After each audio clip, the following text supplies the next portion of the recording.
மோடி நேத்தைக்கு தான் நாகர்கோவிலுக்கு வந்துட்டு போயிருக்கிறார். ஒரு பெரிய ரோட் ஷோவும் நடத்தியிருக்கிறார். இந்த எலெக்ஷன்ல தமிழ்நாட்டுக்கு மோடி வந்தது இதுவே லாஸ்ட் டைமா இருக்க போகுது. ஏன்னா இனிமேல் அவர் வெஸ்ட் பெங்காலுக்கு போயிருவார். வெஸ்ட் பெங்கால்ல க்ளோஸ் ஃபைட் ஆயிடுச்சு. அங்க நெக் டு நெக் காம்படிஷன் வந்துச்சு. அங்க ஸ்லாக் ஓவர்ஸ் ப்ளே பண்றதுக்காக மோடி நிச்சயம் தேவைப்படுவார். கன்னியாகுமரி மாவட்டத்துல 6 தொகுதிகள்ல 5 தொகுதிகள்ல இந்திய கேண்டிடேட்ஸ் போட்டியிடுறதுனால இங்க நாகர்கோவில்ல அந்த ரேலி நடத்தினது வந்து ஒரு நல்ல டிசிஷனே சொல்லிக்கலாம். பொதுக்கூட்டம்னு சொல்லி கட்சி நிர்வாகிகளை மட்டும் மீட் பண்ணிட்டு போகாம மக்களை மீட் பண்றதுக்கான இந்த ரோட் ஷோ ஒரு நல்ல ஸ்ட்ராட்டஜின்னு கூட சொல்லிக்கலாம்.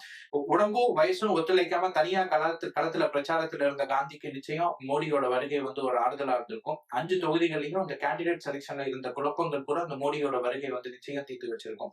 கட்சிக்காரங்களை பத்தி தெரியாது, ஆனா மக்களுக்கு மறுபடியும் காந்திக்கு தான் ஓட்டு பண்ணுமாங்கிற ஒரு கன்ஃபியூஷன்ஸ் கூட நிச்சயம் குறைஞ்சிருக்கும். இதனால நாகர்கோவில்ல காந்தி ஜெயிக்கிறதுக்கான சான்சஸ் இன்க்ரீஸ் ஆயிருக்குது.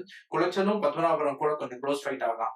யாருக்கு தெரியும், கன்னியாகுமரி மாவட்டத்தோட என்டிஏ எம்எல்ஏஸ் கூட இந்த ஆட்சியை முடிவு பண்றதுக்கான ஒரு சிச்சுவேஷன் கூட வரலாம்.